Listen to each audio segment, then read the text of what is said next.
You ever notice how sometimes you walk into a room and suddenly you become hyper-aware of yourself? Like your body isn't yours anymore. Like everyone can see through your clothes, through your skin, through your fear. You think they noticed your mistake, your flaw, that one thing you tried to hide. So you start to overcorrect. You explain, you apologize, you laugh it off. But no one was even looking. You made them look. That's the cruel joke your mind plays on you. The illusion that everyone's watching, when in reality, no one cares. This is the spotlight effect, a psychological trap that convinces you that the world is paying attention, when really, everyone is too busy drowning in their own self-consciousness. You think you're being observed, but they're just trying to survive their own thoughts. Everyone's inside their own bubble of anxiety, their own private stage, their own imaginary audience. And yet, you're convinced you're the star of the show. You're not. You're just another actor who forgot the scene ended hours ago. You replay moments no one remembers. You analyze flaws no one noticed. You torture yourself over details that died seconds after they happened. That awkward laugh, that wrong word, that small stain on your shirt. They're fossils now. Dead memories that only exist because you keep digging them up.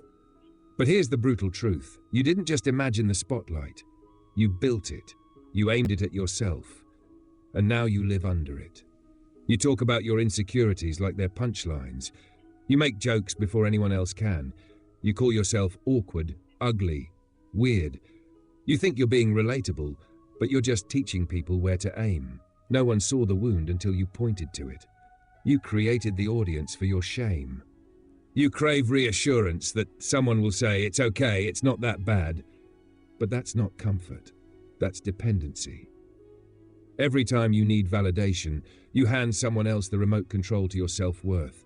You've mistaken vulnerability for exposure. You think showing your scars makes you real. But some things aren't meant to be shared. They're meant to be mastered. Because the more you talk about your insecurities, the more real they become. Not to others, but to you. Let's be honest, most people don't care enough to judge you. They're too wrapped up in their own drama, their own flaws, their own spotlight. You think they're staring at your scar? They're just hoping you don't notice theirs. You think they're laughing at your awkwardness? They're praying no one caught theirs. Everyone is too self-absorbed to see you clearly. You're not being watched.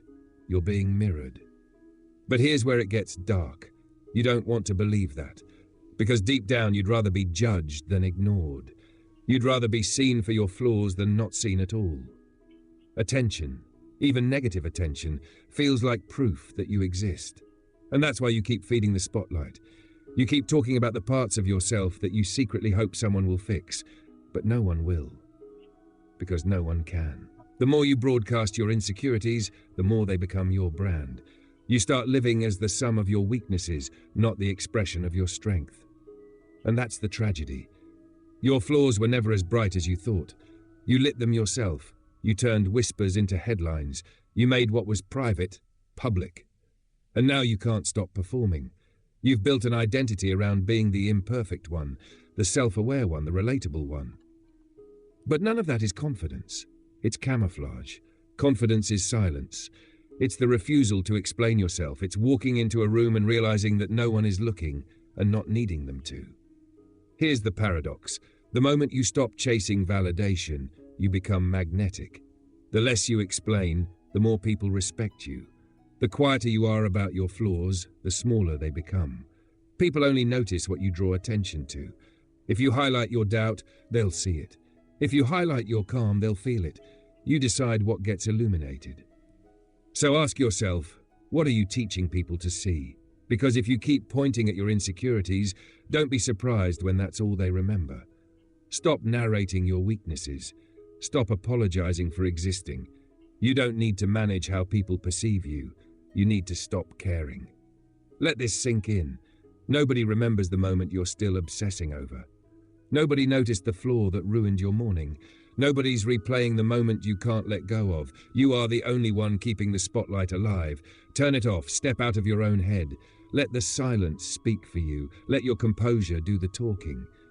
Because once you stop performing for eyes that were never really there, you become untouchable.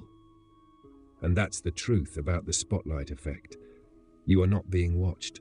You're being remembered only by what you choose to magnify. So stop pointing at the crack in your armor.